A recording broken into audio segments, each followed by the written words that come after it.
ngàn năm lịch sử đấu tranh dựng nước và giữ nước của dân tộc ta, cuộc tổng tiến công và nổi dậy đại thắng mùa xuân 1975 đã đi vào tiềm thức mỗi người dân đất Việt như là một trong những chiến thắng oanh liệt nhất, vĩ đại nhất.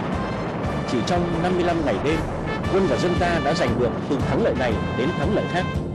Với tốc độ một ngày bằng 20 năm, chúng ta đã giành toàn thắng với 3 chiến dịch lớn: chiến dịch giải phóng Tây Nguyên mở đầu bằng trận đánh Buôn Ma Thuột, chiến dịch giải phóng Huế Đà Nẵng quét sạch địch ở ven biển miền Trung, và kết thúc là chiến dịch Hồ Chí Minh giải phóng Sài Gòn Gia Định, thống nhất đất nước.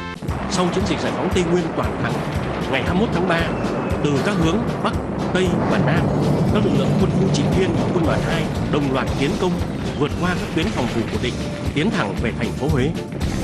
Đúng 10 giờ 30 phút ngày 26 tháng 3, lá cờ cách mạng được kéo lên đỉnh cột cờ trước ngọ môn. Thành phố Huế được hoàn toàn giải phóng. Ngày 25 tháng 3, Quân ủy Trung ương và Bộ Tổng Tư lệnh quyết định tiến công Đà Nẵng với tư tưởng chỉ đạo kịp thời nhất, nhanh chóng nhất, táo bạo nhất và chắc thắng. Từ nhiều hướng, các cánh quân của ta tiến công vào thành phố Đà Nẵng. Trong vòng 32 giờ, ta đã tiêu diệt và làm tan rã hơn 100.000 quân địch. Ngày 29 tháng 3, Đà Nẵng được giải phóng.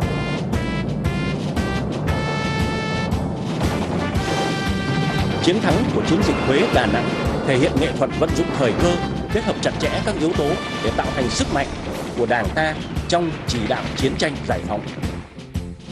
Đại tướng Võ Nguyên Giáp chỉ đạo cho các cánh quân thần tốc, thần tốc, thần tốc hơn nữa, táo bạo, táo bạo, táo bạo hơn nữa, tranh thủ từng giờ, từng phút xốc tới mặt trận giải phóng miền Nam.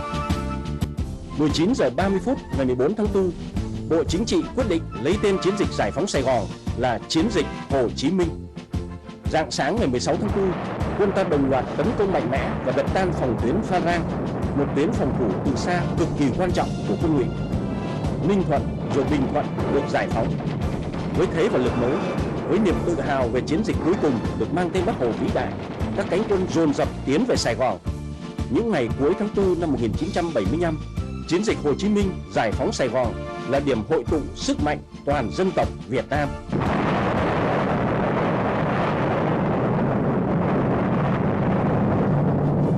Đêm 20 tháng 4, quân ta đánh mạnh vào phòng tuyến Xuân Lộc, một trọng điểm của tuyến phòng ngự phía đông của địch.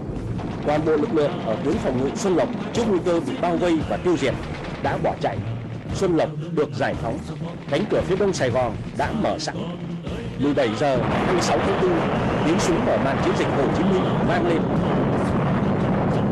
23 giờ, Bộ Chính trị ra lệnh đánh thẳng vào nội đô với thời gian nhanh nhất.